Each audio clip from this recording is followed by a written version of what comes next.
Cependant, nous avions constaté la dernière fois que les traces n'étaient pas des traces d'usure normale.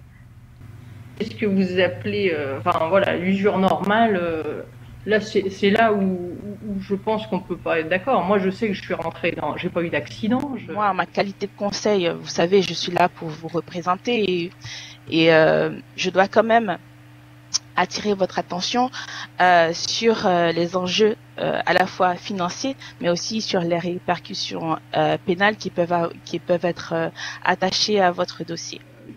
Que lui, il a découvert en fait les rayures, mais cela ne veut pas forcément dire que les rayures ont été occasionnées à ce jour, puisque Madame P nous envoie la preuve qu'elle était aux États-Unis du 25 mai au 8 juin.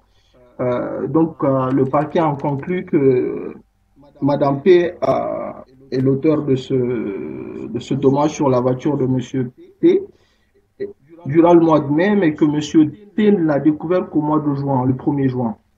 Je tiens juste à rappeler que la convocation qui fait que Madame P est ici ne parle que du mois de juin 2010.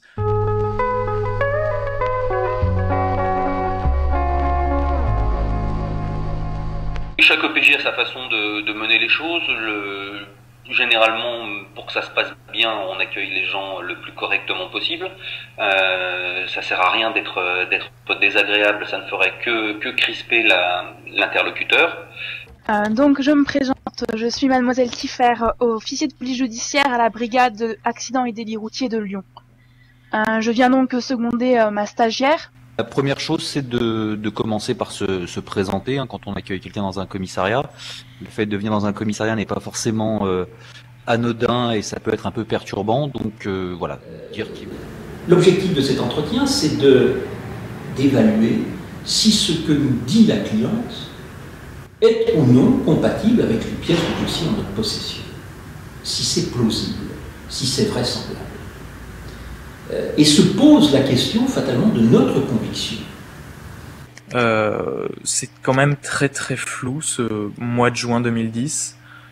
C'est pas très précis du tout. Bah, du coup, ils ont rien mis d'autre. Alors pendant tout l'interrogatoire, on m'a tout le temps parlé du 1er juin, date à laquelle mon voisin apparemment a constaté les dégâts.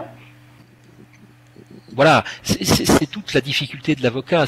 Bien sûr que nous sommes juristes, mais nous ne sommes pas que juristes.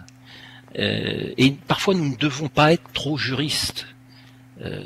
Parce que si nous avons une vue uniquement juridique de la situation, le client pourra ne pas nous comprendre, ou en tout cas, ou même ne pourra pas adhérer à ce que nous lui proposons. En général, donc on interroge d'abord le prévenu sur son curriculum vitae, date de naissance, etc., profession, et puis on relie toujours l'incrimination. Vous êtes prévenu d'avoir A, le, etc. Bonjour, alors nous allons commencer donc avec l'affaire concernant Madame P. Est-ce que Madame P peut s'avancer, s'il vous plaît?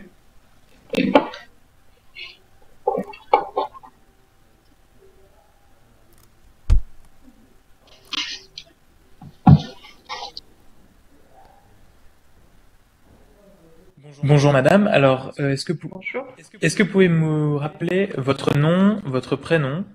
Et tous les participants à cette audience qui se sont fort bien débrouillés, notamment dès le début, lorsque le président d'audience a indiqué à Madame P qu'elle devait s'avancer, lui a demandé de décliner son identité, une toute petite omission, le casier judiciaire, mais tout le reste était très bien.